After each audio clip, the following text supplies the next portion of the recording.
Vuoi assaggiare una birra dove al suo interno scopri la specialità tipica friulana? Lumi Beer, il prodotto ricavato in 20 ettari di terreno coltivato orzodistico, biodiversità, performance ambientale. Lumi Beer nelle sue 5 versioni disponibili, 4 per consumo veloce e dissetante e la versione Magnum per intenditori. Lumi Beer si abbina a qualsiasi palato. Lumi Beer è un prodotto esclusivo Azienda Agricola Pancera, il buon seme, i buoni frutti.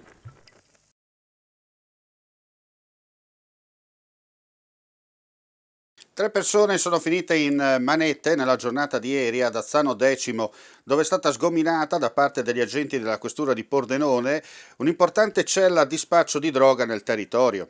La mobile della questura ha notato due persone con fare sospetto che salivano su un'auto con una borsa a portacomputer.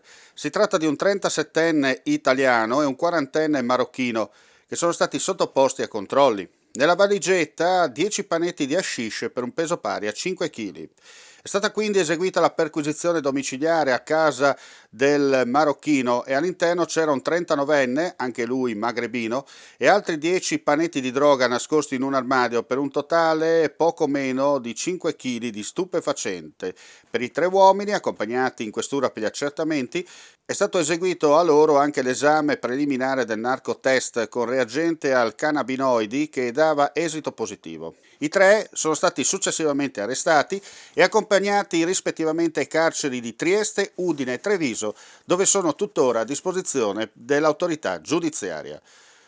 Lode da parte del questore di Pordenone Marco Odorisio, che ha evidenziato l'importanza della scoperta di una vera e propria centrale di stoccaggio di un ingente quantitativo di stupefacente.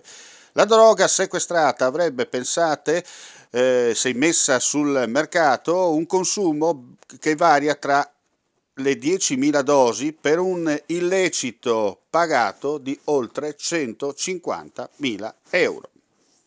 Claudine, locale per palati fini e buongustai, dove si mangia, si beve e si respira bird, Collio e Quay. Sono Claudia Azzano e vi aspetto con le mie specialità. Cosa aspettate? Claudine, food, wine, music e sei in pole position.